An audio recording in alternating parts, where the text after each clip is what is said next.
I welcome you and congratulate you and thank you, because our existence is only dependent on your coming to us, okay? And you teach us so much in so many ways. So on this very special day, I have here the privilege and honor of welcoming among us Shri Rajiv Kapur for the third time in succession. And this is really a huge blessing for this college. And I'm going to therefore request one of my students, Himaya, who has created a handmade card, and she's going to offer it to Rajiv. Just see, it matches his kurta. Have you seen? It matches his kurta. It wasn't planned, yes? And she's made it herself, and as a little token of our love and appreciation. Thank you so much. I have no words. I'm really touched that you come again to be among us. Thank you. And of course, we have two other guests of honor with us. Really delighted to welcome among us Daniel Mills, whom I'll introduce shortly. But before I speak about him, please welcome him as well. I call upon Krupali now to offer the card. Again, this has been made by our student. And a little collection of Indian literature in English. It's a journal we are offering you. Okay. So, welcome Daniel. And then we also welcome among us Lester Irving, who is from Australia. I'll introduce all of them shortly, but first let us welcome him as well. This one has been made by Katie Toshi. She couldn't come, but we are going to along with the literature. Okay, thank you so much. Now a little bit about our three guests. Okay. First, you know already that Shri Rajiv Kapur is a spiritual teacher of Advaita, but there are many young faces today who are new. They are the freshers, Rajivji. So half the audience doesn't know you. So let me say a few things about Rajivji. I mean, I could spend a whole day talking about him, but I shall restrain myself. Today is Teacher's Day, and you know, in college, in school, we used to play teacher on Teacher's Day. So today, three of us are going to play teacher, and our teacher is going to watch us. And you know, on that day, people used to needle the teachers. I remember fellow students would make mischief for the teacher, right? You're welcome to do so, but I'm sure all three of us have his grace, and he will make us say the right things today. So we are not tense, are we? We are all relaxed. Okay? Now, Rajivji has written a book called The Autobiography of a Jnani, which is actually an account of the entire process which unfolded and resulted in his self-realization in December 2009. And since then, it is a unique book. And since then, he has been teaching Advaita and his very specially evolved technique called ISIP, which means Internal Self-Enquiry Protocol. It is a, implosive that's the first mistake. But so implosive meaning not exploding but imploding. It's all about self-inquiry, looking into yourself. So implosive self-inquiry protocol which he has evolved. And that is actually, to sum it up, it is about churning, burning and affirming. And if you want to know more, he holds satsangs, he has online satsangs, he also does retreats. He's just back from LA, and actually he had a lot of jet lag, but he said he has committed himself and he will keep his appointment today. So I'm truly grateful to you for coming despite all the difficulties. Okay? And his technique is, he has a kind of amalgam or a blending of Kriya Yoga, pranayama, because all these changes that we are trying to bring about in ourselves have to take place at a very subtle level, and that is where we need his guidance. Okay, and today the three of us are going to attempt to share with you whatever little we have understood from his words of wisdom. So we are just totally dependent on his grace for whatever we babble today, the three of us, right? So now there's so much more to say about him, and there is a website where you can access more information. It is called isip.rajivkapur.weekly, right? And I shall give it to you later on, no problem, alright? So he is of course extremely affectionate, compassionate, humorous, and those of you who are listening to him for the first time will go home completely changed today. That's my promise. Okay, so really looking forward to his guidance today.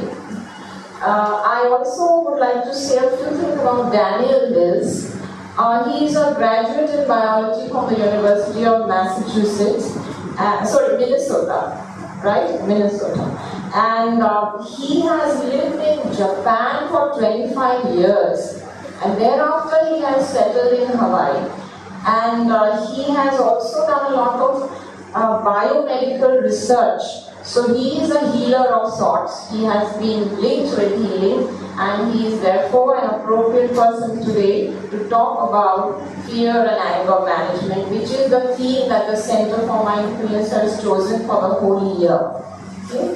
So very warm welcome again, Daniel, and looking forward to your presentation as well. And finally, I have the pleasure of introducing to you Lester Irving. And he is from Australia. He lives at Sunshine Coast and brings us a lot of sunshine here during the monsoon season. And of course, like Daniel, he also is into meditative practices. Both of them over 25 years have been into self-enquiry, finding themselves. And that is why they are going to share with us all their first-hand experiences and their coping strategies when it comes to negative emotions like anger and fear. Okay? And even Lester Irving is into healing. He is a semi-retired physiotherapist, and he also, as I said, is an ardent seeker. He is so very devoted. Both of them are devotees, I would say. Particularly Lester, whenever we have online meetings with Rajiv ji or satsang, he is awake at 3 a.m. Okay? And I think that is really remarkable, the way he manages to stay awake just to catch the online meetings with Rajiv ji. And Daniel also is devotion personified, as you will soon find out. So a warm welcome to all of you. And now I hand over to Lester. Would you like to begin? And he will share his experiences and thoughts on the theme of fear and anger management, followed by Daniel. And then maybe if there's anything left to be said, and which I remember with Rajiv's grace, I should share that myself. Okay, so it's a real test. Wish us luck. Thank you.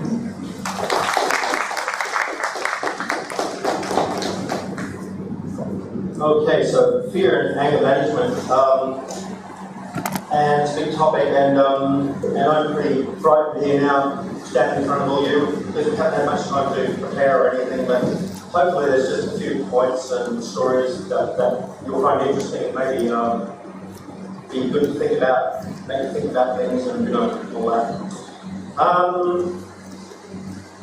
And speaking of being frightened, there's a word called, many years ago, a few decades ago now, called, which came out about fear, and that was called Feel the Fear and Do It Anyway.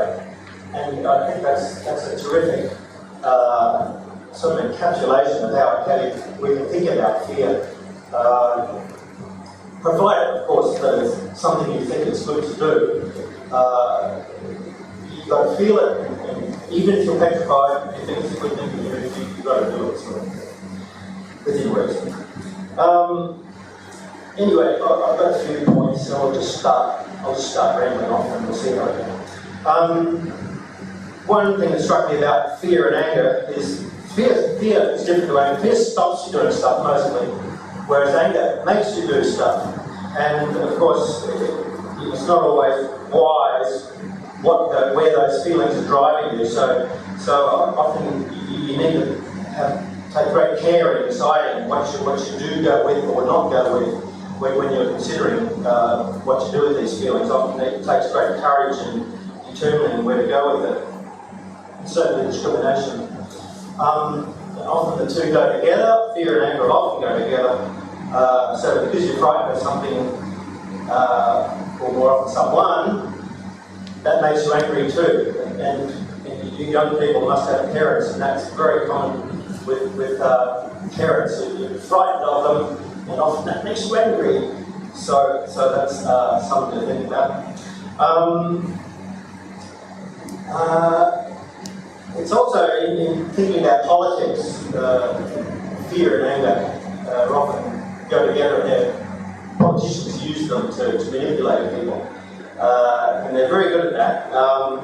So it's always good to think when you hear a politician talking about, some other group, nasty group who we should be very frightened of and angry about. They just think about the feeling that you might be feeling, and then think, is this feeling that I'm feeling useful to that politician? And if it is, then you think they're probably trying to manipulate you. So that's like macro politics, but micro politics is good too. Even in small groups, like with a group of friends, and there's another group over there, and they may be different, I don't know, ethnic group, whatever. But you think, I don't know, I don't like those people.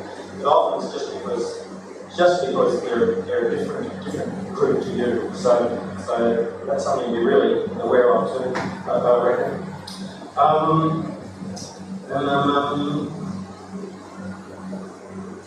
Yeah, the feeling of anger, one thing about anger, the feeling of anger often seems to carry with it a certain perception. So you get angry, but the perception that goes along with anger often is that this anger is right and justified, and it's right and appropriate that I let the other person have a blast. And that's especially so in relationships too, of course. People just let themselves go and feel angry and think, I'm angry with my wife, husband, whatever, and I'm justified. Whereas often it's better to think, wait a minute, maybe it's just me. Certainly with my wife, I often feel she's quite much finer person than I am, and she accepts me totally, but I often am thinking, what are you doing that for? Before I can start saying, okay, Rachel, don't do that. I have to think to myself, wait a minute, she's beautiful just the way she is, leave her be, she's just great, it's just me with my stuff again. Yeah, that's something to be very careful of in relationships. It just can't manage anger in particular, but fear too.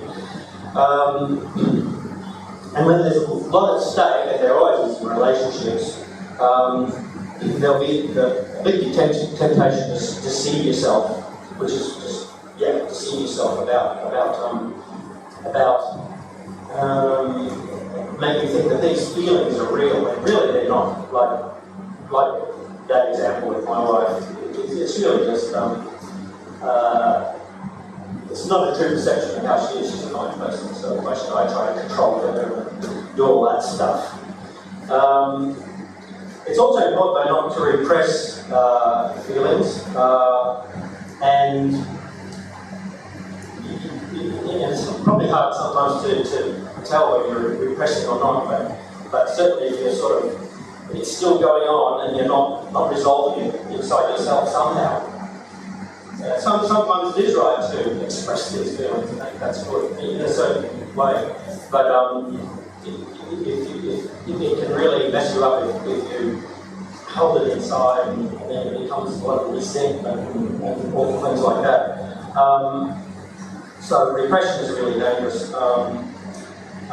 Usually identifying is clearly enough. I think that's how I deal with it with Rachel. I just I feel it, I identify it, and then okay, it's just me.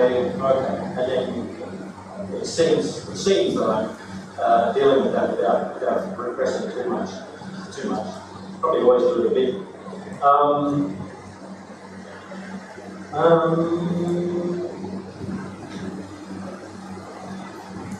Let's see. Yeah, it's amazing sometimes if you're really frightened of something, just how quickly it can be resolved if you deal with it the right way. Like public speaking, for example. Okay, I'm frightened of this time. I don't usually do it much, if at all. And so it's scary, but then the next time I do it, it would be less scary, and so on. It just becomes less scary. And relationships too are like that. They can be really scary, but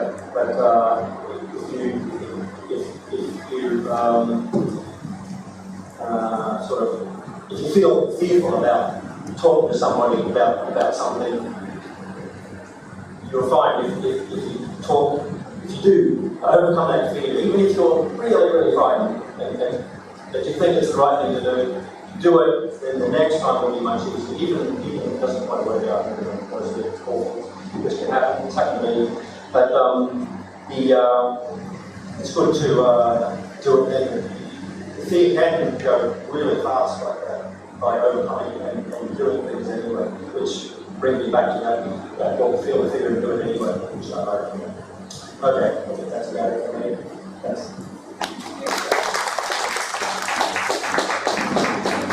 I'm giving you a chance to ask questions at the end of the three presentations. So thank you so much. Let's now invite Daniel.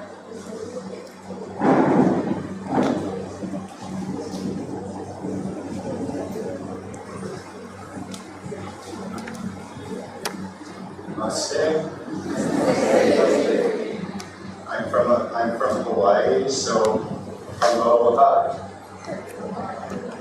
You know the greeting in Hawaiian? Aloha. Once more, please. Aloha. Very good. Aloha means hello. Aloha means goodbye. And aloha means I love you. So once more, please. Thank you. It makes my heart feel very good. So I wanted to talk about fear a little bit, I think, to start.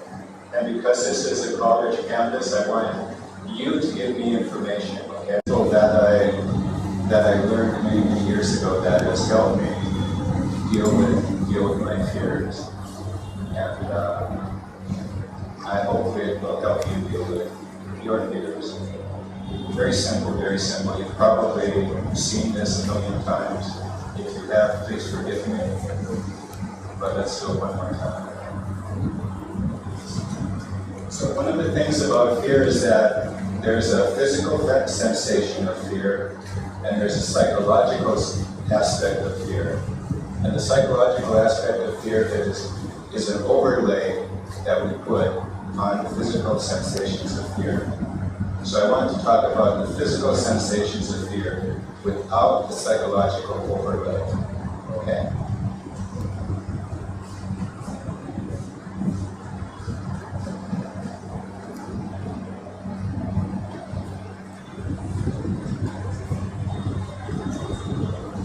So what are the physical sensations of fear?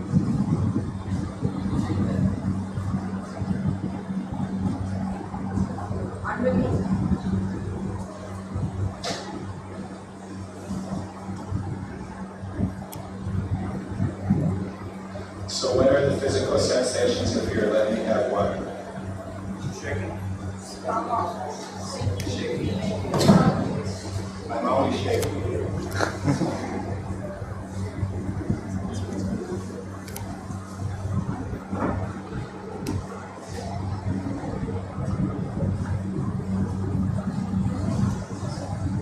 What else? What's another one? Cold hands. Sorry? Cold hands. Cold hands. Cold hands.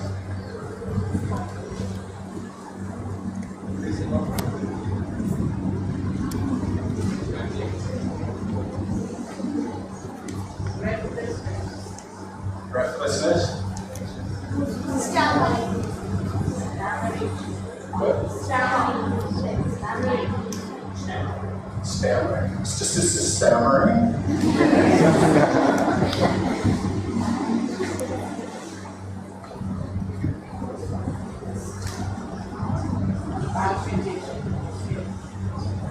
What else?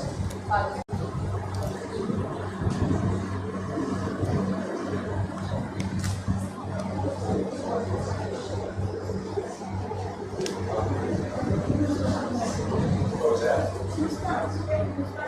Oh, goosebumps. Goosebumps. Yes.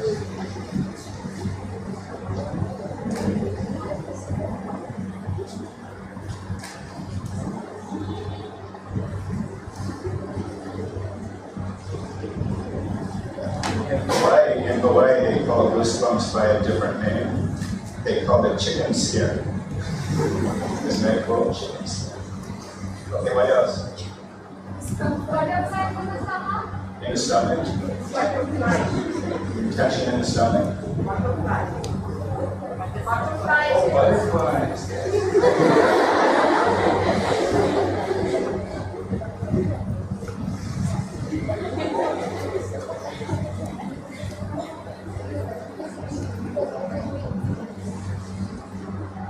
What else?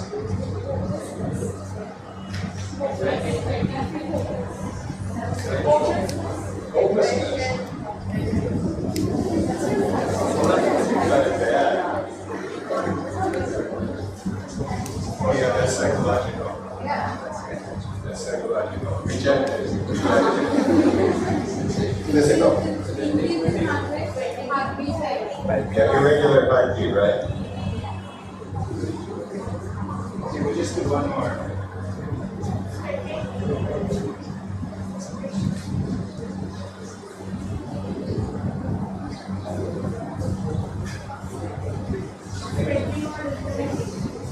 The what? Oh, sweating, right? Oh, yes, fainting, sweating. How about panting? Yeah. Okay, panting and sweating.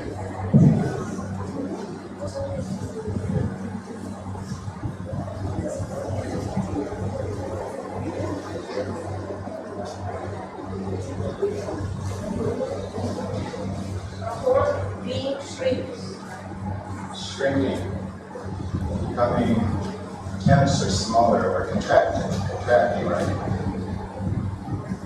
Take a stop here, we're getting pretty low.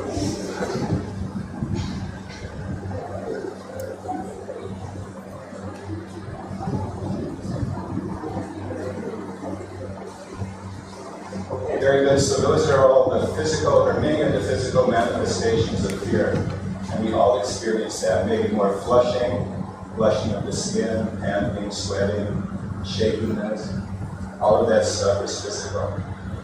Okay, but then we put that overlay of psychological, like you said, what did you say? Hopelessness or desperation or whatever else it can be. All right, so let's shift this now. Let's talk about excitement.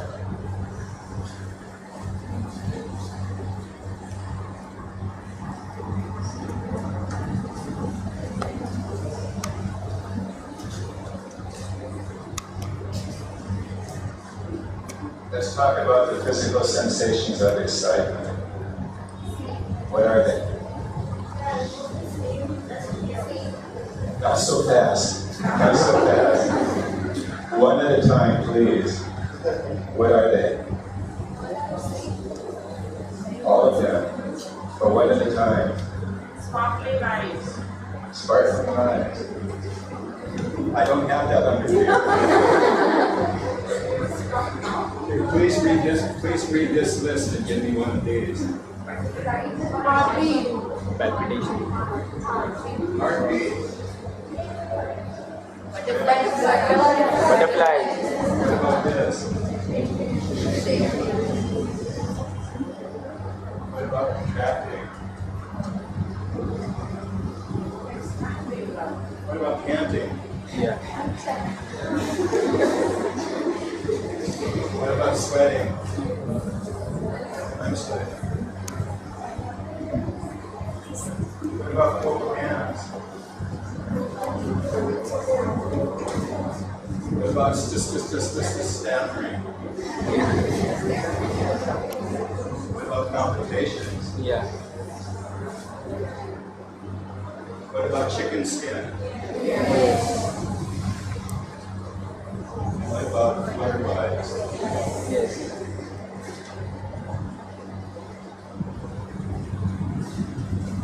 So if we just look at the physical sensations of fear and physical sensations of excitement, we see that there's really no difference. What's going on in our body is exactly the same. And it's just our interpretation of those physical sensations which make it bad or good. But we all like to be excited, and we all hate to be afraid. So what worked for me was when I first saw this, when I first learned about this, I started making that shift in my head and saying that when I felt these feelings like I'm feeling now, I'm not afraid to be here with you. I'm excited to be here with you. And that makes all of those sensations feel a lot more positive, a lot more welcome, a lot more life-affirming, a lot more enjoyable.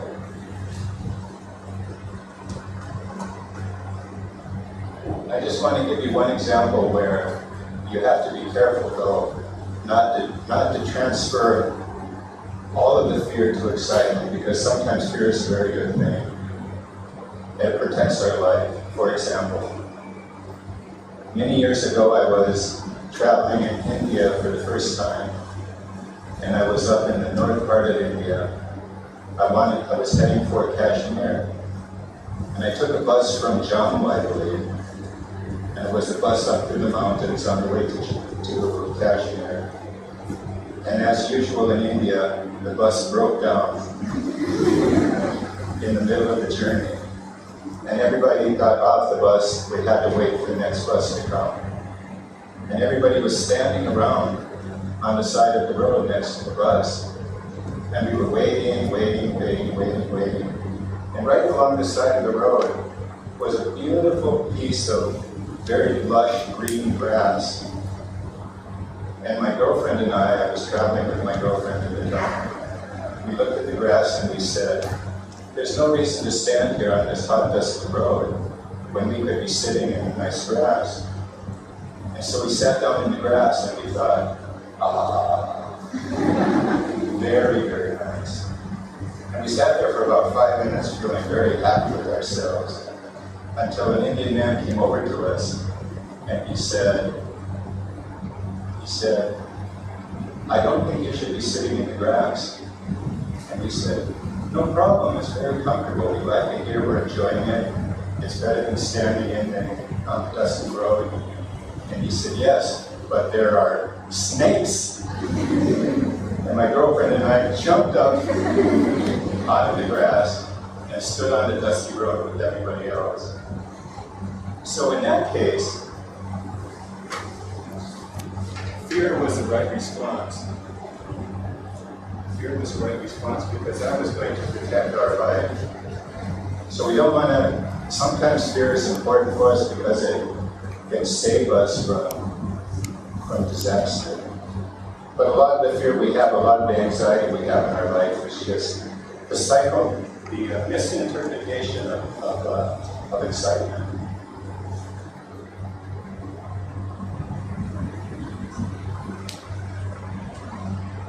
And then I just have one more story. You like these stories? Yes. Okay. I have one more story. When I was in college, like you guys, I had this recurrent dream, and I'm not going to bore you with my dream, but I was being chased by this big, black, evil cloud.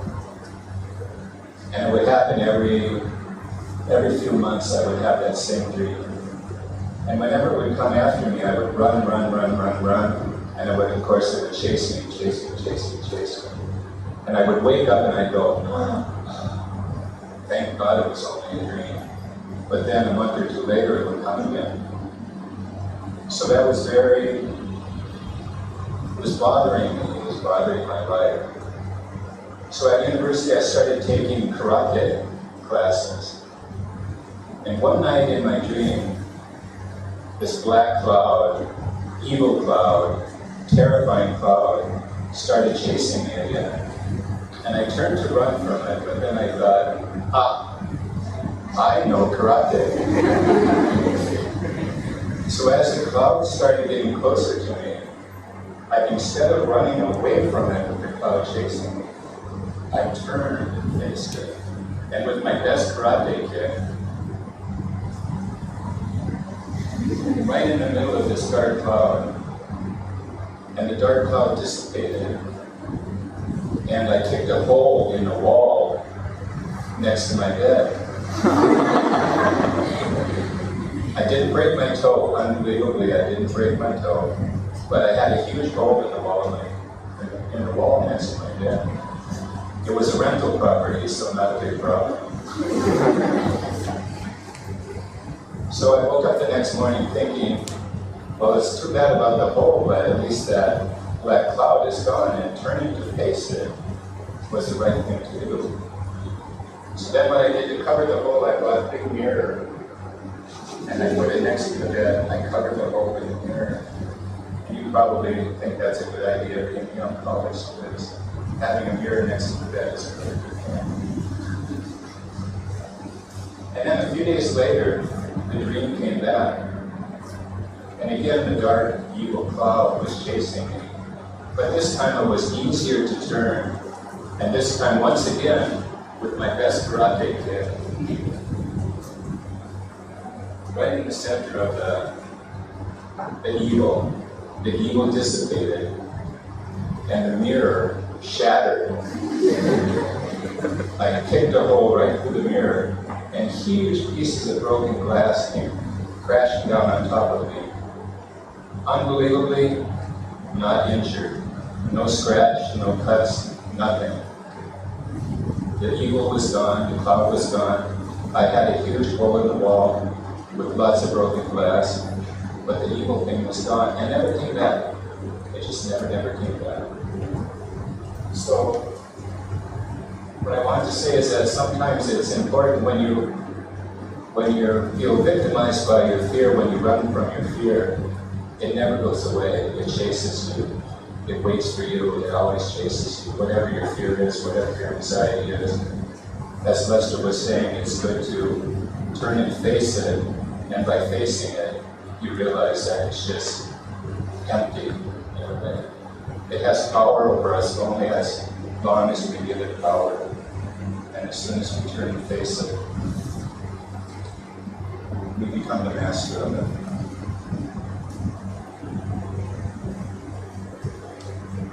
I was going to tell you a story about anger, but I'm starting to talk too much. An anger story? You want to hear an anger story? Yes. This is partly a confession. Are you ready to hear a confession? Yes. Will you forgive me for what I've done? Yes. Okay, then I'll tell you. And you never tell anybody this. This stays inside this room, okay? All right, is that a promise? Yes. So it's a story about my brother, who's 2 years younger than me. And because we were two years apart, we spent a lot of time together, playing, fighting. And once we were in the park doing something, and my brother was doing something really annoying. I think he was throwing pebbles at me. And I was getting more and more angry, and I said, stop it. But he kept throwing pebbles at me.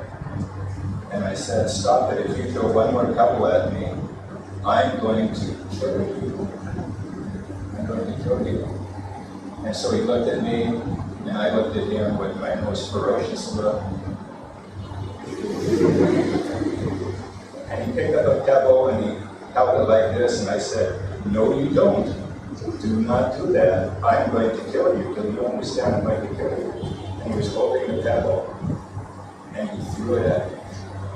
And I went, "Bah!" I just exploded in white-hot anger, and I started chasing him. And I was out of control, completely out of control.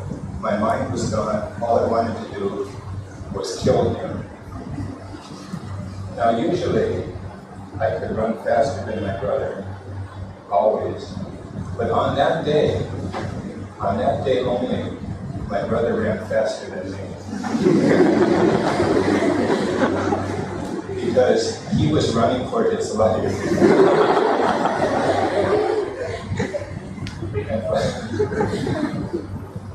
And fortunately, he did get away from me. And by the time I had run for maybe 5 minutes or 10 minutes, I was starting to come back to sanity. And I realized, oh my God, I was really gone. I was out of control. Anger had totally swept me away. I was going to kill my brother if I got my hands on him. And that so shocked me with the intensity of that, with the possible outcome of that, something that I could never have lived with. I decided that had to be seen through, that had to be dealt with, that had to be expressed in a much more constructive way rather than saying, "I'm going to kill you."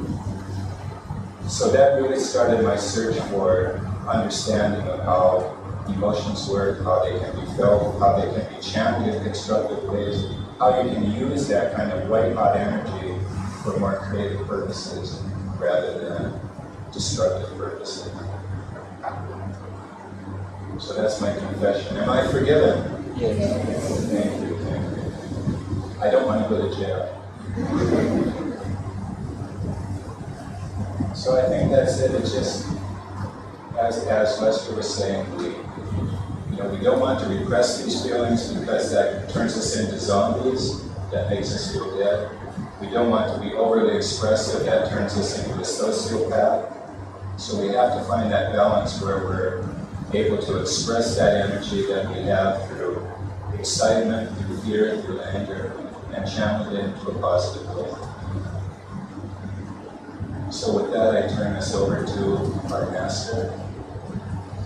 Thank you.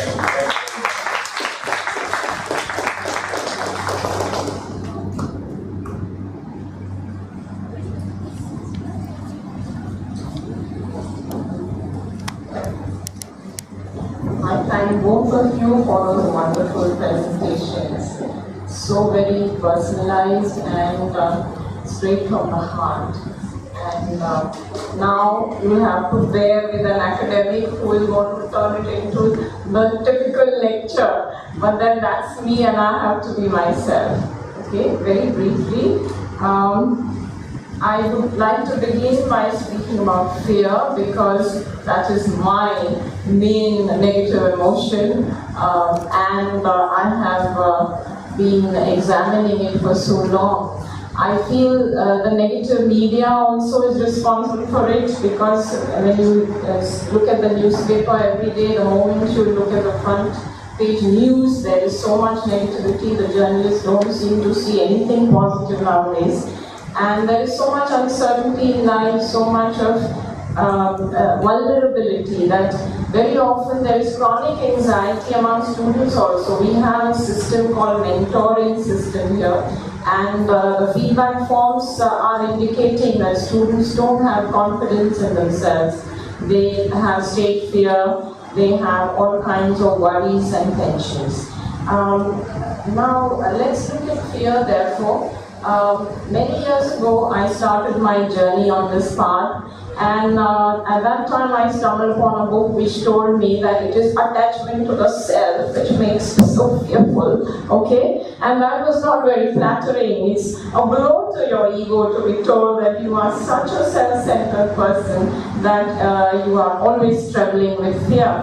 But then later on, I happened to be in the orbit of masters like Rajiv ji, and they pointed out that one should not blame oneself. The best way to deal with any of the negative emotions is to be attentively and in a detached manner be watchful. And therefore it was wonderful the way he listed all these physical sensations that we go through with a negative emotion like fear. And on top of that, there are the psychological ones. Okay, so don't judge is one of the things said in all scriptures, and so then I came to terms with it and said, so what, that's how I am. And if I'm attached, well, let me look at this attachment, what is responsible for it, etc. Okay, so attachment is a very big source of fear. Let us all ponder over this. Then living in thought mind all the time, and academics, you know, they are obsessed with thinking. All they do is think, and that is the breeding ground of fear, because thought mind has memory which goes back to the past, and it projects into the future through imagination. And then we are busy producing what the Sadhguru Jaggi Vasudev calls horror movies. We love projecting horror movies of the situation. We think of the worst. That is what I have done all my life. When I heard him say, why can't you produce some romances or comedies for a change? Okay, enough of these horror movies. You are its producer. You either go into the neutral mode and don't see movies, and you switch off, or you start producing positive ones. Okay, so that's just one thing. So thought has a compulsive force. As he said, we energize the thought. When we pay attention to it, it gets a lot of power. And then it will not leave you like the black cloud. It will chase you all the time until you turn around and face it, as he said. You know, and thus, maybe there were no snakes in that grass, but you know, we mistake ropes for snakes, as you know. That is what the imagination does. Maybe it was the fear in the mind of the bystander. I can't imagine snakes in the grass near a bus and along the road, so that's something to think about. Okay, how much the imagination cooks up, you know, and one ends up getting a panic attack, and the compulsive force of the fear we have all witnessed one time or another, which can keep you awake all night, you know, and imagining things. So this is one thing. Then also taking life too seriously. This is what Rajiv always insists on. He says, learn to laugh a bit, take a break. Don't keep pondering over the same blank thoughts which are plaguing your mind. Take a break, he says. So I try to follow that, and I'm now better with his help and grace. Then also, if you resist something, it will grow. You know, whatever you resist will persist, as you know. So instead of resisting and saying, I don't want, why don't you, as these two have already suggested, face it. You know, facing fears will make you realize it's not so bad after all. And as he said, each time you do it again, it is less intense, and further lessening of the intensity as you go along. Okay?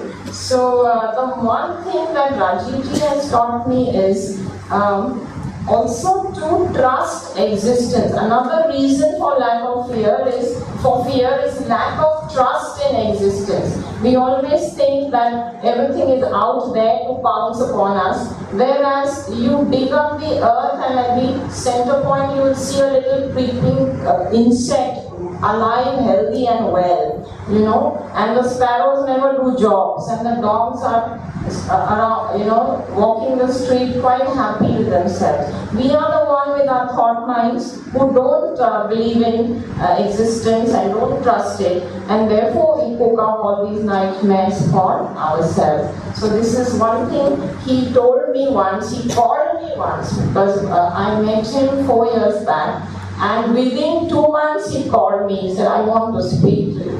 And he said, I want to give you a mantra. Yes, I thought he was going to say Om Namah Shivaya or something. But he said, your mantra is everything happens for the best. Okay? Believe this, because otherwise you're always in the negative mode. Always, even if you're planning a picnic, you're thinking of worrying about what if the trains stop working when I have reached there. Because it happened once to me, and how to get all these children back. And they're mostly girls, as you know, to your English. So anyway, so this is one thing, whatever it is, if there is this trust, that it is for the best. And one more thing I learned from him is, don't try to fix a problem, just watch it in a detached manner, a non-judgmental manner. If you watch it, like if you watch your fear, you'll begin to see it as imaginary. If you don't watch it, then you will feel it and it will grow, and then it will be the black cloud until Daniel kicked it off. Okay, it kept on chasing him. So what we have to do is disengage with thought. We have to disidentify disengagement with thought. Otherwise, it has a compulsive force. Okay, and I like what Daniel said. We believe in that force, the mind force, because we are ignorant of what Rajiv knows, which is the force of the spirit. Okay, if you get to know the force of the spirit, then this force will be absolutely helpless, and you will be able to deal with all these situations. This is what I have learned, but I have not yet arrived at that juncture yet. I'm still trying to face my fears. One more method suggested is positive affirmations. As you know, the ISIP mode also says journaling, burning, and affirming. So a lot of methods are available. Affirming meaning saying, making positive suggestions to yourself, so that eventually whatever is done at the conscious level will percolate and be part of your subconscious and unconscious mind. That is how in the dream he was able to kick the cloud, because it percolated into the subconscious. Okay, so but affirmation, I feel, is happening at the conscious level, but this force seems so very powerful when you are in the grip of it, that you need more subtle methods of handling fear. It is a pocket of energy that I experience. It is a shrinking, of the whole being. And if you are able to grapple with it and overcome it, that same energy will get released. Okay, so this is what I would appeal to you, my fellow students, I want to call you, because I am also a student. And so that's why we are drawn to people like Daniel, myself, and Lester are drawn to those who have mastered their minds. Okay, those who are not slaves of their minds, and those who are not overpowered by their fear and anger and other negative emotions. So if you are in their orbit, if you watch them, you are bound to learn something, absorb something. And they are so compassionate, they shower your grace upon you. And that is why we have opened the Center for Mindfulness and Well-being in this college, in the hope that there will be people guiding us all year long. The second aspect of the talk is anger, the second negative emotion. Generally, it is our expectations which make us angry and frustrated. So if we realize that expectations kill the joy of life, maybe our job will be easier and we won't get angry for every little thing. And of course, the whole world moves through expectation and desire, which is true. At the same time, there should be a balance, as Daniel said, How legitimate are our expectations? Are they proportionate to our capabilities? These are the questions we can ask ourselves. Okay, the other source of anger is pride, ego, wanting to be right always. What I say is right. Okay, again it is attachment to the self and its own stand. We always think what we do is right, the way we eat is right with our hands. because you're close to the food. And to Westerners, we can say, hey, you are not close to your food. Whereas Westerners can say to us, what a dirty habit, don't you have a spoon? Okay? So it's all a matter of perspective, and if we learn to respect others, maybe we will be less angry. So patience, tolerance and respect for others is another way of trying to cut down on our angry moods and living a kind of peaceful life. Now the other problem area is injustice. Very often, as they both said, we misinterpret as injustice. Injustice appears injustice because we are only looking at it from our point of view. Even the most criminal attacks on you, which may be baseless when you never provoke them, if you have a large heart and an empathetic attitude, you will see that hurt people hurt people. Those who are hurt somewhere else will hurt you. Maybe it is displaced anger, but if you have the Buddha's compassion, you can cope with that anger as well. But we are, of course, I'm nowhere near that stage. You know how angry I get with you in class sometimes and scold you. You see, the remedy for this has been suggested in many scriptures and many therapies, such as deep breathing, and if you are angry about something and you feel like acting, then postpone that decision for 24 hours, and it seems within 24 hours you will calm down and things will be better for you. Okay?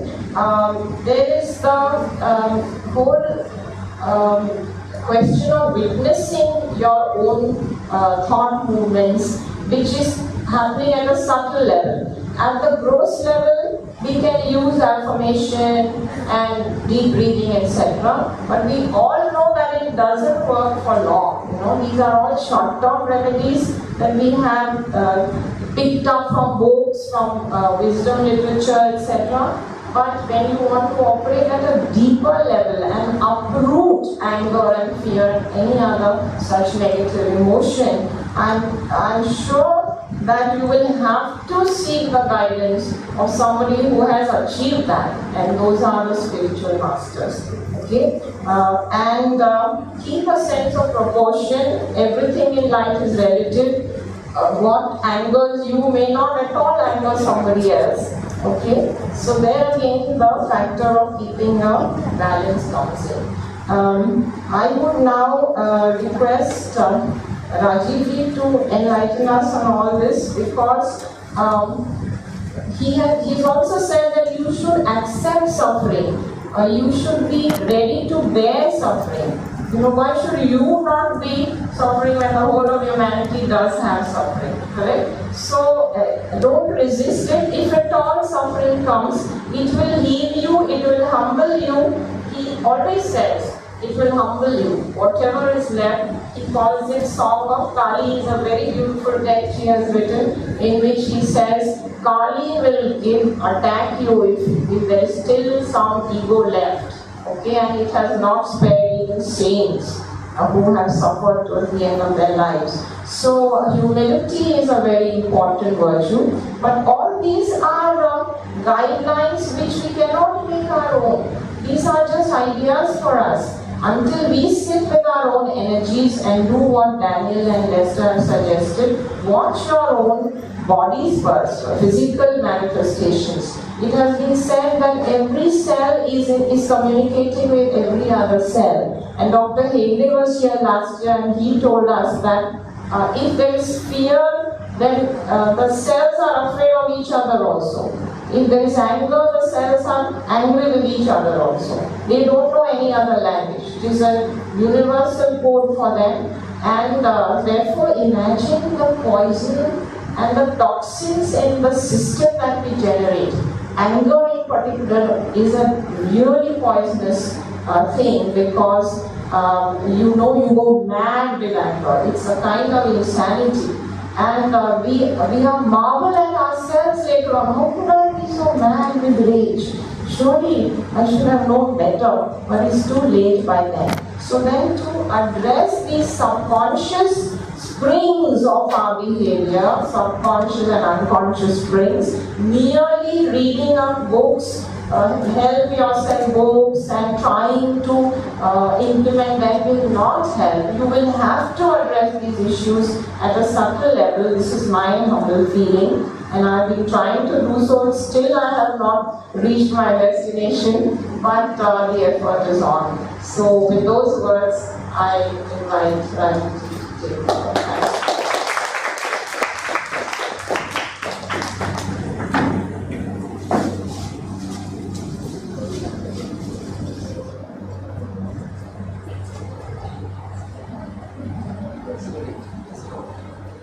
Thanks.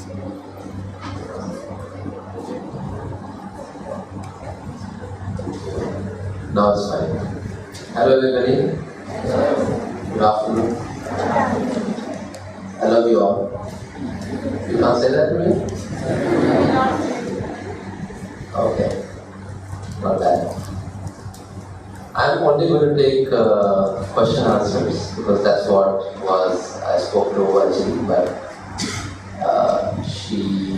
I'm pretty stunned by the performance of my 3 disciples here. They did an amazing job. That's what I feel. So I want to ask you, what did you understand from what we spoke? We gave you some stories and we gave you something and you said something that's really beautifully summed everything. So what do you all think? How was it? Did you all enjoy the talk? Did you understand? Yes. Do you know who the black cloud was? Was me. In his life, he tried to kick me because I was chasing him all the time. He doesn't realize it. The black cloud was me, and so he decided he'd rather face the black cloud. So he's come all over from Hawaii to India, and now he's going to stay with me, probably for the rest of his life. I don't know what his plan is. He doesn't know that yet. But I've been chasing him since long. And then he finally decided that he can't get scared of me anymore. So he kicked me still there and here, still there. I don't know. There's no hole there, by the way. And what a beautiful talk these 3 gave, because it shows that I've worked on either creating a lot of fear in them or anger in them, because they speak to be experts in that. They seem to be very, very good at it. So I want you to know, I want to ask you, what do you think? How's fear? Fear is good, bad? What is it? Sometimes good, sometimes Bad. bad. Should we get rid of fear? Bad. Bad. Sometimes Anger, good, sometimes bad. bad. Anger is it bad or good? Bad. Bad. Bad. Bad. Bad. Okay, so that's what you learned from them? Get rid of your fear, get rid of your anger. Is that what it is? Right. Facing it for what? For what? To overcome it. To get rid of it. Right? That's what it means. So if I face my fear, I can get rid of it. Right? It's the same thing. It's the same thing, right? If I face my fear, if I face my anger, I will get rid of it. You understand what I'm saying? Yes. What is the motive? Getting rid of it. And whom do you want to get rid of? Your friend or your enemies? Enemies. So in a way, it's the same thing. You don't like it. Whatever you do, like that or like that, it means the same thing only. Correct? The motive is that I must get rid of it. Now today I am going to say something to you, which is absolutely different from what these 3 people have said. Absolutely different. Please be as fearful as you can. As much. Can you reach the peak of fearfulness? Reach it. Just as much as you can be fearful, be fearful. As much as you can be angry, please be angry. As much as you can. Let's see how much anger is there inside of you. Do you even know how much anger is there? No. Do you know how much fear is there? I bet you don't know.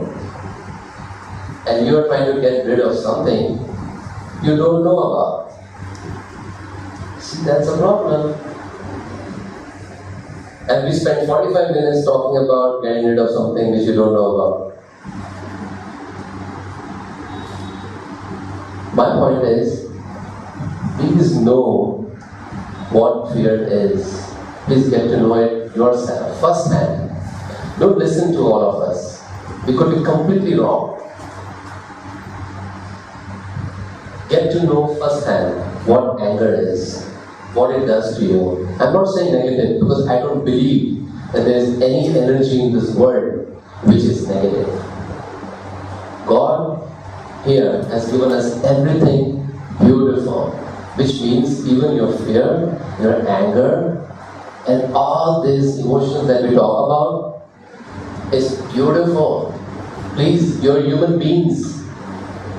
Okay? Let's not make ourselves something like gods or something like that. We are also human beings. And human beings have emotions that are very human. Even if I tell you, fear is not good because that happens, this happens, that thing happens, it's no use. Because tomorrow something will happen, you still get fearful. What's the big deal? It's going to, you just heard from here, got little inspiration, and from here it's gone. At the time of your challenge, it will not help you. Same thing with anger. Today you just learned anger is not good, it happens that, accept your anger with the motive so that you can get rid of it. In short, it means the same thing, which means that I should not be angry because I should accept it, but I should not be angry. So, but if your sister, your brother or your colleague does something, you are going to get angry. It's simple.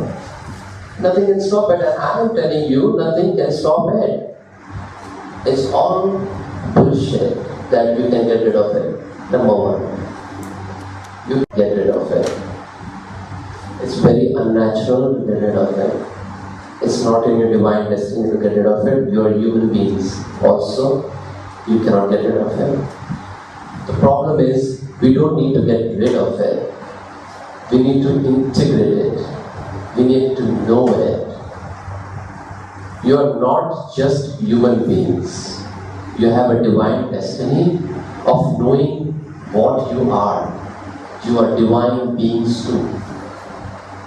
And if you are going to identify yourself as only being fearful, angry, etc., etc., etc., you have missed what you really are. That's the point. You're not trying to get rid of anything. You're trying to see if this can lead you to your divine self or not. And I can tell you it can. It will. The energy that is released during anger is 1,000 times more potent and powerful than a normal consciousness. In a normal consciousness. That's what our God has given to us. The energy that is released when you're in fear and all the physical sensations that happen with it. What is this here? Heartbeat, shakiness, etc., etc., etc. It releases energy which your body can't handle. And so it has this response.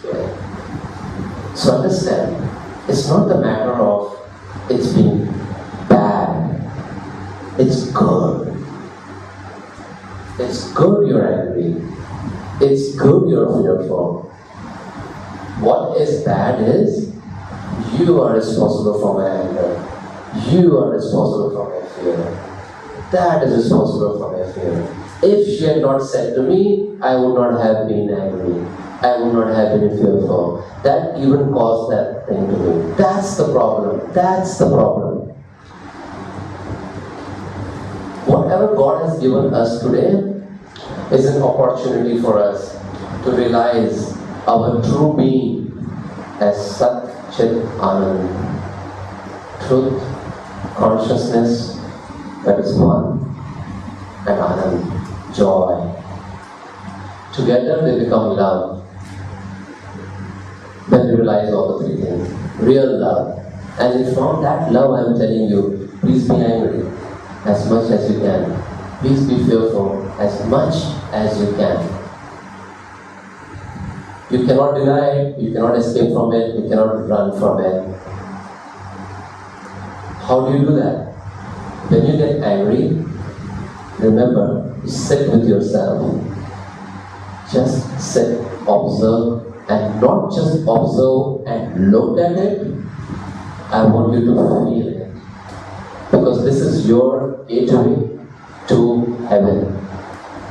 Feels like hell because the sensations are not good, I can tell you. But that is the mind telling you that this is the problem. This is not a problem.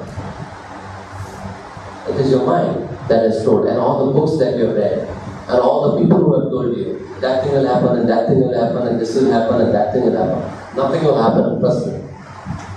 Nothing will happen. I want you to go to the peak of where you feel angry, where you feel fearfulness. But that can only be done not when you involve somebody with you, not when you are associating it with somebody, because then the energy gets diverted and divided. If I have projected onto you that you are the cause of my anger, I have missed the point, because now my attention has gone away from that fear, away from that anger, and has gone to that other person also.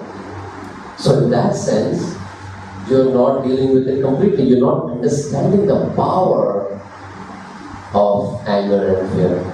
And I want you to understand, the power of anger and fear is more potent than anything else in this world. It can lead you to higher states, spiritual states, and lot of success in everything that you do, material and spiritual, both, all the ways. Use it well. Use it well. Sit with yourself, process it. What's happening within you? Okay, these sensations are there. Okay. Now I don't want to give my thought to it, I'm going to feel it. What happens if I feel it? It increases, or what happens? Keep feeling it. Keep feeling it. And be with it. And if the mind goes to somebody else, stop it. Tell it that you are not telling the truth.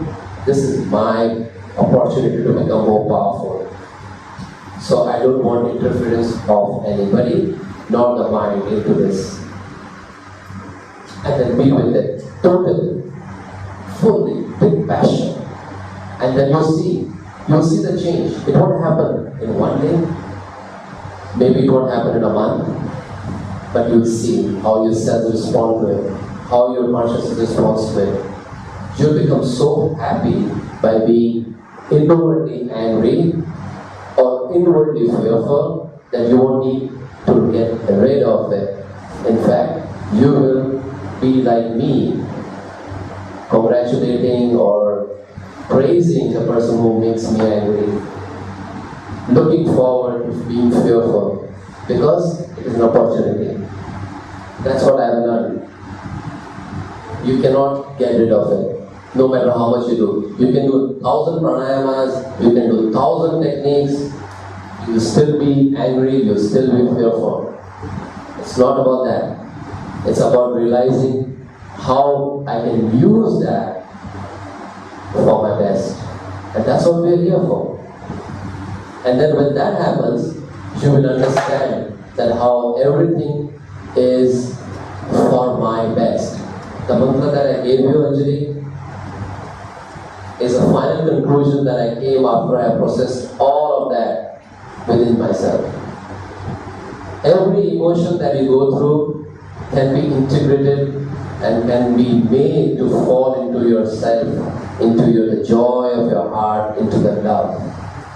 So you cannot make anybody responsible for what you are. And if anybody makes you miserable, please thank him or her. Because she or him has given you an opportunity for that, to get into your divine self. Am I clear? Right? Have you understood that? So would you be angry? Would you be fearful? Outwardly or inwardly? Perfect. Absolutely. Now you ask any questions? I can take them.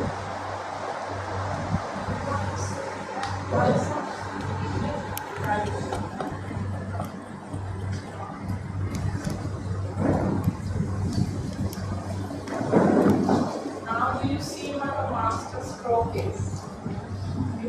Please feel free to ask questions and I'm sure you get words of wisdom there.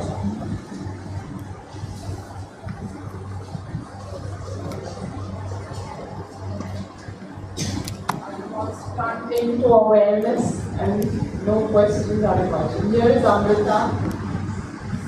take the mic.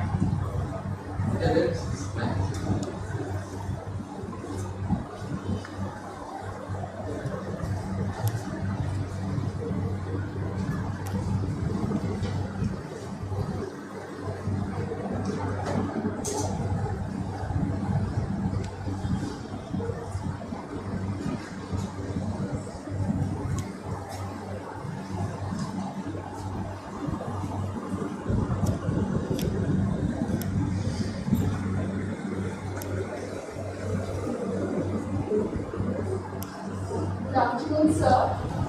My question to you is, you spoke about how to internalize your anger. Like you have to feel anger, you have to feel fear.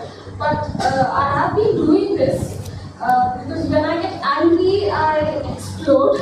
I explode at my parents, my brother, I have fights, and then I have physical changes. I don't know, I feel my head being hot, palpitation, all that. So I try to internalize it. But it is very disturbing, sir, to internalize the anger. I feel that I'm trying to suppress something, and then in a couple of days, I just find myself just being very irritable, and in the work that I do, when I'm talking to people, just because I have not let out that anger, I get that feeling. Yeah. I think so, yeah. That is true. You will feel irritation. That is also emotion. That's also part of you. You need to process both at that time. You see, the problem is our understanding has to improve.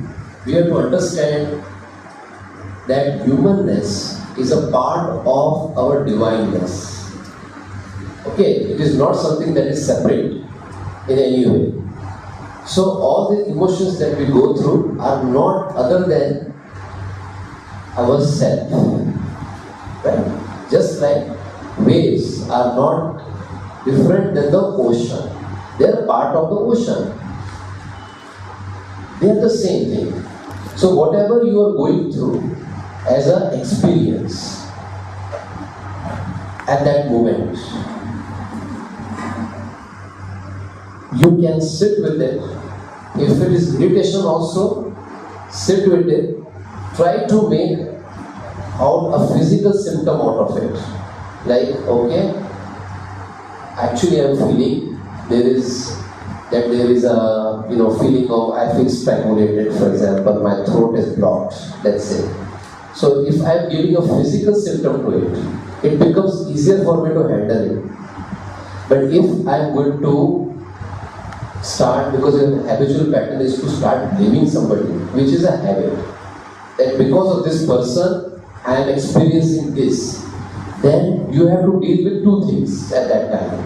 One, the physical symptoms which will be there irrespective, and the second thing that will be there would be how I should fix that person, or what I should do. If she does it again, I am going to say like this time I have somehow control myself, but next time if that person does it, I am not going to be, I am not going to spare that person, I am going to tell him or her off. Correct? So this mind keeps running in that direction. That is, you have to be aware. You have to be aware of how the mind tricks you into making stories and webs, creates a web of stories around it. So you get, you get very much overwhelmed, not just because of physical symptom, also because of stories that you have entertained. Now, if you drop the stories, so you told about your mother, right? That you got angry. Mother or father? Who was it? Mother. Parents. So both of them. They're great. Okay. So, you tell me one thing. Was it there any time when your parents were also nice to you? Or they were always bad to you? They are nice. They're nice also. Right? And sometimes they're nasty, right? It happens with everybody, right? But that time when you are feeling that emotion, tell me honestly, does your mind tell you that they're actually nice, but they've done so much good to you, but you know what, it's okay, they do that. No. What does the mind say? They are like that only. I want to get free of all this. I want to get my money and I'll get out of this house, maybe get married to somebody, and this is nonsense. I've been bearing this for such a long time. I need to keep my room off. I need to keep my this. This is what happens, right? The mind does not see that time that your parents also did good to you. So it is not giving you a full picture of what is the reality. That you have to understand. Mind cannot give you the reality. Please understand. It will always project the worst for you that can possibly happen, which is false. Do not believe your mind that time. So when the mind tells you something like that, the best way is to probably also think where the person has done good for you. And when that happens, you will still feel a relief that moment. Always see. You have good friends, right? And in friends, there's always this problem that happens. You like the same guy, right? Suddenly you realize she also likes the same guy, I also like the same guy. Not so good situation. She should have understood my feelings. Not good. She's a bitch.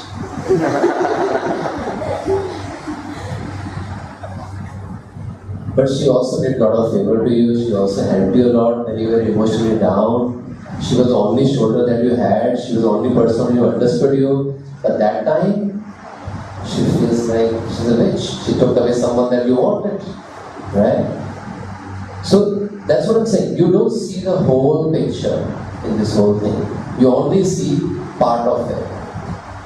And that's the problem with the mind. So, what you must do is, if you can think positive that time, which could be difficult, to think about bringing those memories which are good with your parents or with that person.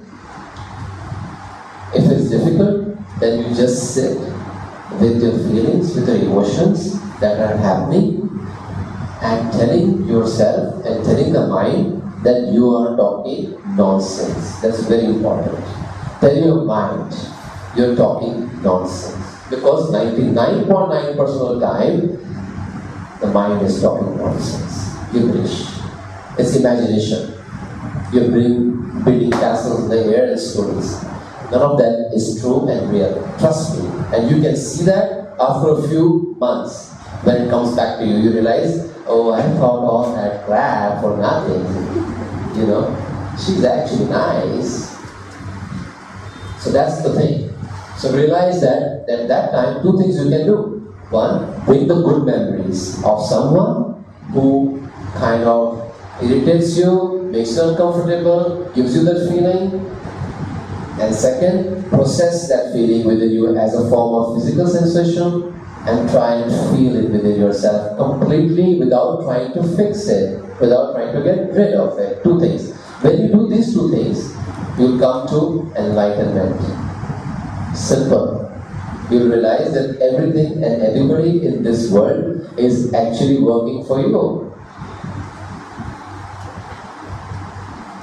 Yeah, you'll be able to get into so much joy and happiness that you are now missing out because you are projecting all that on other people. Right? Did I answer your question or no? Good. I'm happy.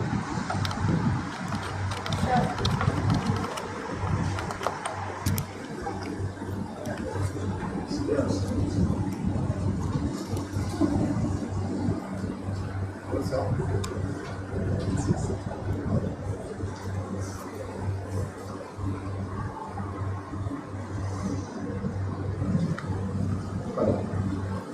sir. What's your name? Kushal. Kushal. Yeah. Okay, Kushal. Tell me. So I could very Sorry, of course. Sorry. Yeah. I could very much relate to your point that anger.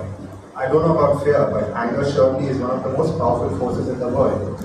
I witnessed it in my own personal way. I'm a pianist, and there's this piece I composed 2 years back, which is very joyful to play, but it makes your hands pain. And after a certain point of time, I have to stop. I can't continue playing.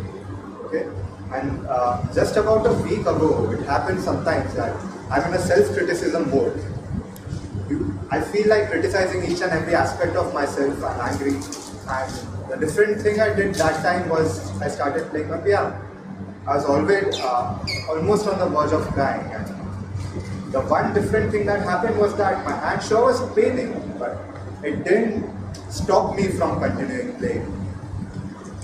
That barrier was just not there. I couldn't relate my pain to stopping to play the piano, so I could relate to that point.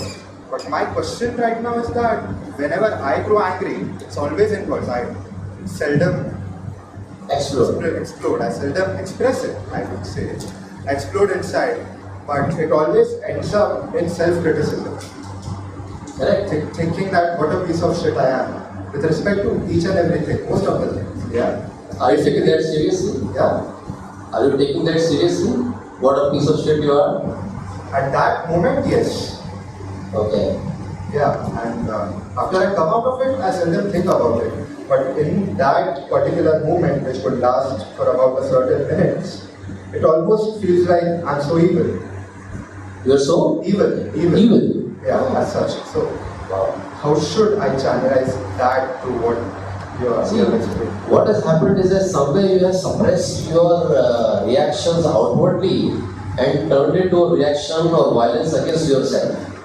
It is the same mind which was outwardly directed toward other people, and you learned that it is not a good thing to direct it to other people, so you started directing it as a violence towards your own self. It is just a disguise of the mind. It has done the same thing. The object was of the mind to be violent. And if it cannot be violent towards anybody else, because either you fear it with anybody else, or you don't like it, or there are some kind of stigma around it, or whatever reasons that you have, or conditionings that you have done to yourself, you have found a way of releasing the energy by criticizing your own self and being violent towards your own self, which is worse than the other thing. See? And so you must drop the judgment. Like I said, when someone creates in you any kind of feeling or any kind of uncomfortable feeling with you, what you do, you drop the judgment against that person, and you only process with yourself, right? And there are two things that I told you today. What was that? One, remember good memories at that time of the person. And second thing, sit with that emotion, that feeling, and process it completely as it's a part of you, as a part of your divine self. There's nothing, do not label it as fear, helplessness, or anger. All of that is just words. The fact is, there are symptoms, there are form of energy, exponent energy within you, which can open the doors of divinity within you, the quickest form of being awakened to great spiritual and material success. I can tell you that. Now what happens with you is that instead of being directed outward to a person, the object is yourself. So Kushal has become that evil man there, instead of that somebody else. Right? It's the same thing. What you need to do that time, same process. Ask yourself, good memories with yourself. When has Kushal been good to you? I'm sure you know the answer to that. There are many, many occasions when you have been very nice to yourself. Remember that? change the feeling associated with that, and then process it, the feelings that are happening within you. And that's it. It's a simple answer. Thank you. Yes, she wants to ask a question since long. Oh, okay. Hello, my name is Niyati. Niyati, Yeah. So what happens is, whenever I'm adapting to a new environment, when I come across new people, I do analyze them like they are like this, they are like this. Okay, I love to do that. But then I also tend to compare myself with them, like they have this quality, I don't have this. And then after that, I bring these good memories that it's okay, I have these good qualities. And then I try to motivate myself that no, I can still inculcate, I can still do something that I can still, I am still good, I have good quality. But then it happens again if I come across some new people, but then again I motivate myself. So is that good that I am doing it again? It's happening again and again.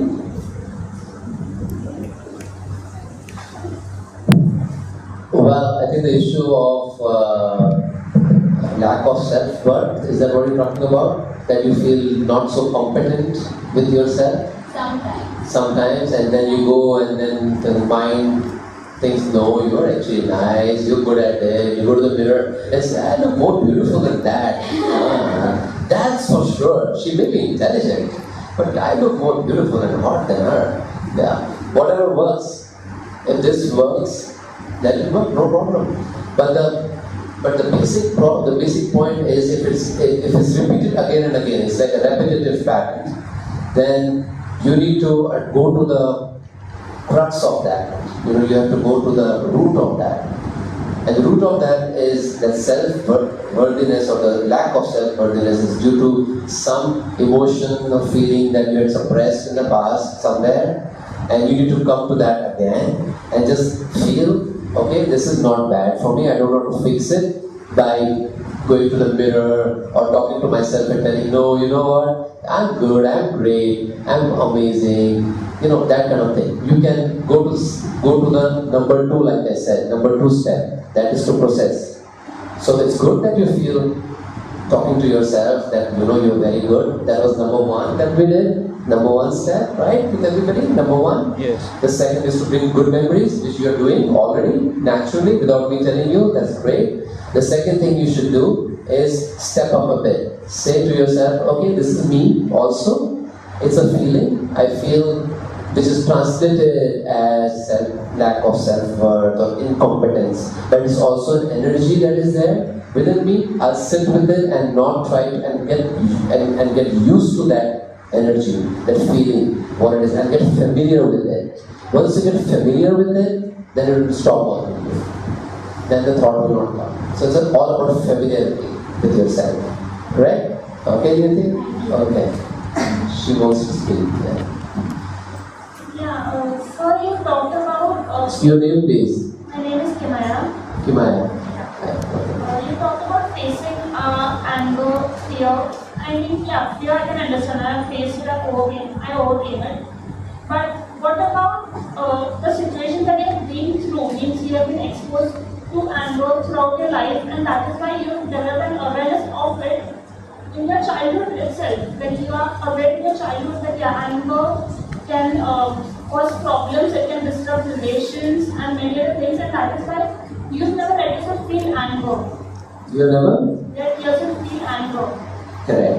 That's the worst thing. Yeah, that is the situation. I mean, you feel every other emotion except anger. So no matter how annoyed I get, no matter how irritated I get, I don't scream out at people. I just suppress it. Yeah. Right. Yeah, I guess it is a kind of suppression. It is. But the thing is that over the past few years, that suppression has developed into something else.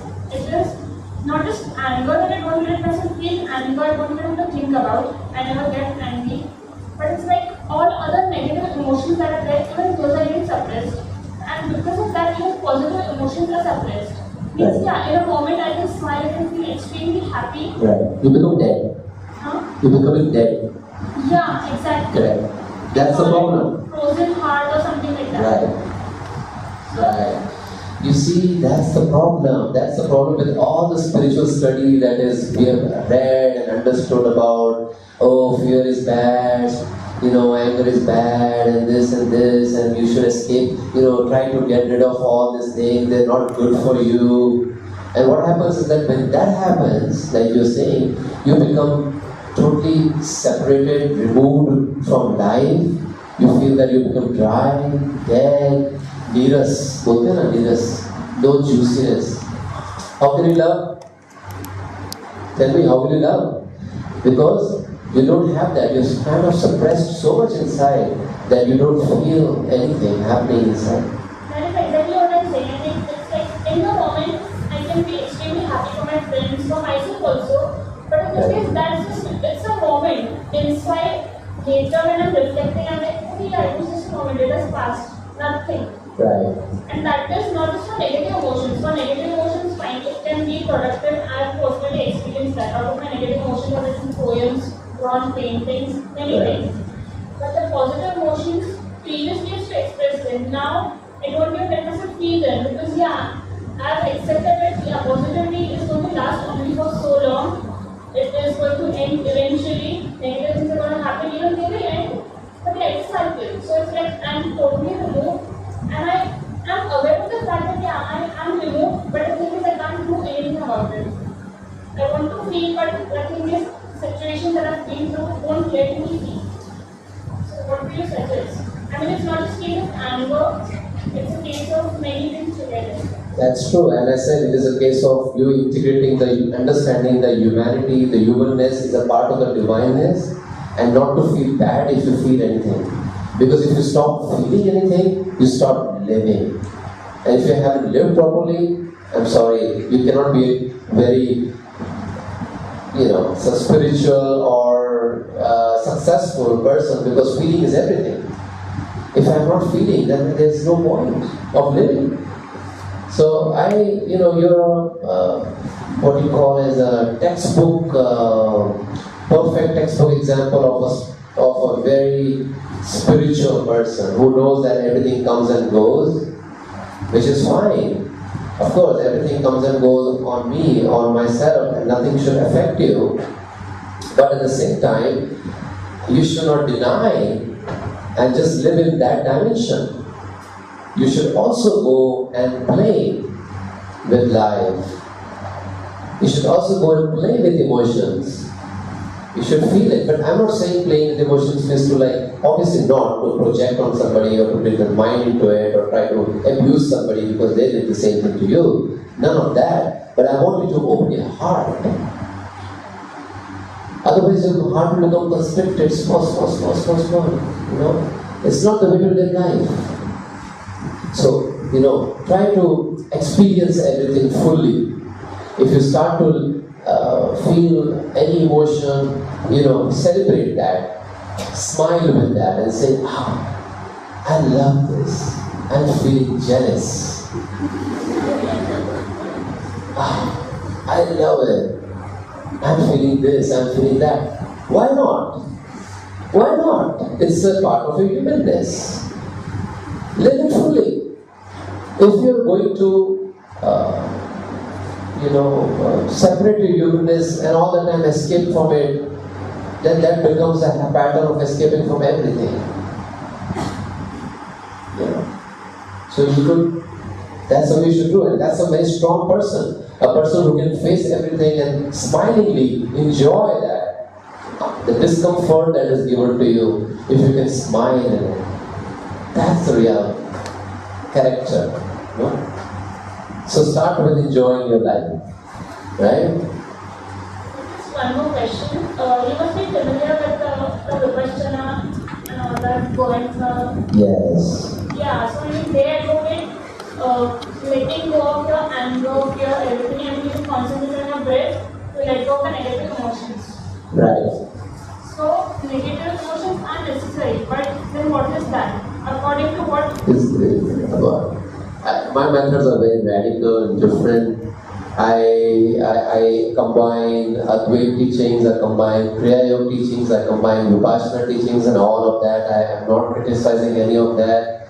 but I don't think one teaching can be universally applicable to everybody, and you need to pave your own path.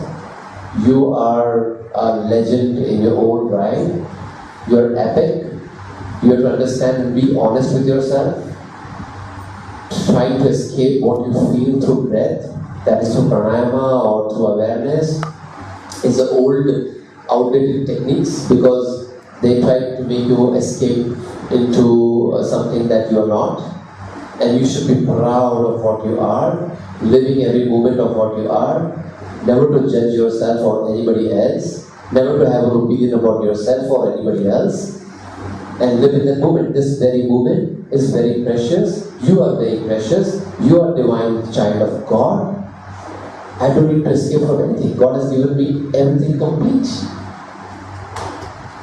Why I should escape from anything? Yes, I teach Kriya Yoga, that is also in pranayama. I teach mindfulness vipassana. I teach Advaita, everything, but in the right context. In the right context. And in this context that you are, I would never teach you all to escape from everything. I want you to, the reason why they teach you to understand this, why they teach you to go into the breath. Because emotions, usually, when you're so charged with emotions, you get angry or you get, whatever feelings that you get, you are going to go and, project to somebody your problem. And so you identify with a particular situation, you identify with a particular person. So to break that identification, there are methods which are just to create a separation between the witnesser and what is witnessed. Your anger is witnessed, your feelings in the body are witnessed, like looked at, by separating. So when that separation is created, there are two different things here. One is a witnesser and one is what is witnessed. That is the whole idea of all these teachings. Everything. One, you have been in the waves all the time. So the primary teaching of all this is that separate yourself from the wave so that you can go into the depth of the ocean and stay in that calmness. So if you're going to be in the waves all the time, what will happen? You'll be slashed here and there. So that is the purpose of Vipassana, it is the purpose of Kriya Yoga, it is the purpose of Advaita, and all these teachings is to create a separation between what is your feeling as a person and you as someone who's at the background as a witnesser. Correct? Because when I concentrate or focus on my breath, what do I feel? A calmness. Then I feel that, okay, the emotion came and went. I no longer feel it. So I understand that the emotion was temporary to me, not me. So I have broken the identification with that. But the second and the more important teaching, which none of them teach you, is that the wave is also the part of the ocean. So you need to integrate both the things. Because if you have missed the wave, then you miss the entirety. Just like in the first case, you miss the depth of the ocean. You must know both. You must know both your humanness as well as your divineness. Both dimensions you should be able to live. So you must enjoy your human life as much as you can. Don't worry. Just enjoy yourself. But at the same time, when you have an opportunity to meditate, to go deep into yourself, please take that as an opportunity. Every wave that rises ultimately falls into the ocean. Remember. So every emotion that rises and falls into the ocean. Opportunity. Remember. Don't just stay inside on the depth of the ocean and stay there like jnanis and yogis are doing. Your life will become drab, you'll become dry, dead, you'll only be peaceful, and that's not only what we want. We want peace, we want happiness, but we also want to enjoy life. Why not? Simple. Right? It should be everything. What is wrong with that? Why has God given us senses? To enjoy. No. Why should not we enjoy? We should enjoy everything. If it was so bad, He would not have given you. But what He says is, don't get lost into this. Do not think that senses are everything. Then otherwise, you are living only a human existence, which is part of what you are. Get to know God. Get to know self. Get to know yourself as joy. As that joy that does not need anything. It is so self. It is already so much inside of you. It does not need any object to feel the joy within you. You will move into uninterrupted state of joy and bliss, which is always what you are. So to know that, you cannot be a slave to your senses, though you can use your senses and sense organs to enjoy life. Don't go from one extreme to another extreme. That's what I'm trying to say. Just don't go to the divine or just don't stay in the human. Be at both the places. Correct? Okay. Last question. Sorry? Hello sir, myself Gaurav. Yes, Gaurav. Whatever the solution you have said over the anger and fear, so is that applicable to our sadness and Yes. when we done mistakes? And sometimes what happens, we get by our action that we want to do something but we do not do that, and it hurts so badly that we start torturing ourselves, we start hurting and doing, as you said, that as such that we try to kill ourselves in a. So is there any other solution over this, or is that same? Same. Just follow one. Be honest to yourself. This is what you are feeling. Just be honest to this is what you. Don't let your mind go into opinion or judgment about yourself that you are so and so person. Like I said, do not feel that. If you understand that there is something that is agitating you, restlessly making you restless, stay with that restlessness. Stay with that agitation. With time, a tremendous force of energy will begin to arise inside of you. You will feel that energy within you. That's what we call, the yogis call the Kundalini Shakti. It's nothing but that energy that arises within you by being aware of what is happening within you. Pranayama is one of the ways that we teach, and I also teach that, but more beautiful, more strong way, and an amazing way of where we integrate both the humanness and the divine together is to feel whatever is happening within you, to feel it completely as love, and to move into it like you are completely, without any baggage, naked. Be honest with yourself. Live an honest life. But we have been taught in this whole world to be dishonest all the time. That's the problem. Be honest. At least to yourself, be honest. And then joy will not be away from you, I can tell you. About how we can manage our fear and anger, manage it, not get rid of it. And I think it was a mental picnic for all of us. We had a great time. Thank you so much for sharing it with us. We know that they have been there, done that, probably even realized these things, but they are telling us those things so that we can come out of the vortex that life is maybe and just enjoy life. And then I'd like to thank Anjali ma'am for organizing this. If she wouldn't have taken the pains to call the speakers here and let us know, we wouldn't have come across such a beautiful session, and we wouldn't have even thought of channelizing our emotions in the right direction. Then I would like to thank the audience who listened with rapt attention and asked some of the most profound questions, and we received good answers to that. And overall, it was a great function. Thank you, everyone.